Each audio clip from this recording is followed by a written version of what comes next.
Take a photo of your kid. As Tucker raced out the door, I grabbed him. Hang on. I quickly turned him around and snapped a photo with my phone. Oh, I've heard of that, Amanda said. Take a photo of the kid every time he leaves the house, right? So you know exactly what he's wearing and stuff if he goes missing? Yep, exactly, I said. It was a lie. But I couldn't tell her the truth. I had hundreds of photos of Tucker on my phone, standing by the door. Different outfits, smiling, not smiling, some blurry.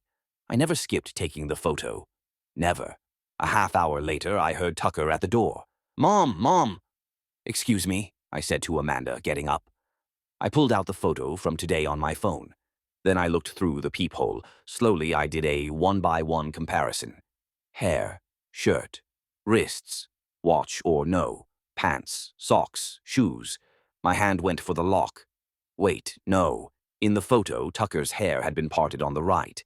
I looked back out the peephole. His hair was parted on the left. Shit, I muttered. I called Tucker's phone. Where are you? At Adrian's house. We're playing on his new Nintendo. I pocketed the phone. Looked back out the peephole. The porch was empty. Heart pounding, I went back over to the table where Amanda sat. She looked at me expectantly. He just needed to ask me something, I said. An hour later, Amanda was gone and I got out my laptop and got to work. But 10 minutes later, the melodic chime of the doorbell sounded. Tucker was standing on the porch.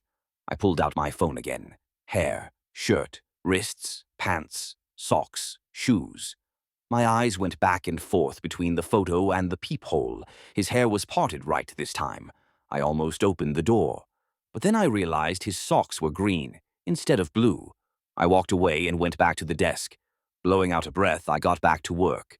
They always got one thing wrong. It was never a perfect copy. A half hour later, the doorbell rang again. I went to the peephole, but I could already tell it was the real Tucker. Hair, shirt, wrists, pants, socks, shoes. They all matched. I called his cell, watched him pick it up from his pocket. That's you, right? I said into the phone. A crackle of static burst through the speakers. What? Tucker leaned towards the peephole. His face twisted into a horrible grin. Wide blue eyes stared into me. He opened his mouth as if screaming, and a burst of static came through the phone. That's when I realized he had all his teeth.